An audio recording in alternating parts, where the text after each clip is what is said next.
ট্রাম্পের হুমকিতে কুপকাত, রুশ তেল কেনা বন্ধ করল ভারত। রাশিয়ার তেলের উপর ছাড় হ্রাস ও যুক্তরাষ্ট্রের প্রেসিডেন্ট ডোনাল্ড ট্রাম্পের একের পর এক হুঁশিয়ারিতে রাশিয়ার কাছ থেকে অপরিশোধিত তেল ক্রয় করা থেকে বিরত থাকছেন ভারতের বিভিন্ন রাষ্ট্রায়ত্ত তেল কোম্পানি। রুশ তেল ক্রয়ের সঙ্গে সংশ্লিষ্ট একাধিক সূত্রের বরাত দিয়ে বৃহস্পতিবার ব্রিটিশ বার্তা সংস্থা রয়টার্সের মাধ্যমে এই প্রতিবেদন জানানো হয়েছে।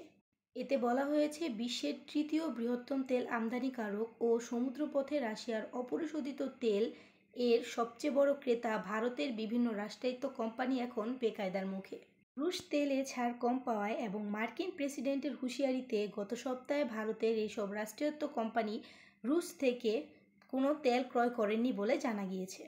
সূত্রগুলোতে দেওয়া তথ্য অনুযায়ী ভারতের সবচেয়ে বড় মালিকানাধীন প্রধান চারটি যে তেলের কোম্পানি তথা Indian Oils Corporation, Bharat Petroleum Corporation, Hindustan Petroleum Corporation ও ম্যাঙ্গালোর রিফাইন অ্যান্ড পেট্রোকেমিক্যালস, এরা গত এক সপ্তাহে রাশিয়ার কাছ থেকে কোনো ধরনের কোনো তেলের ক্রয় আদেশ দেননি বলে জানা গিয়েছে।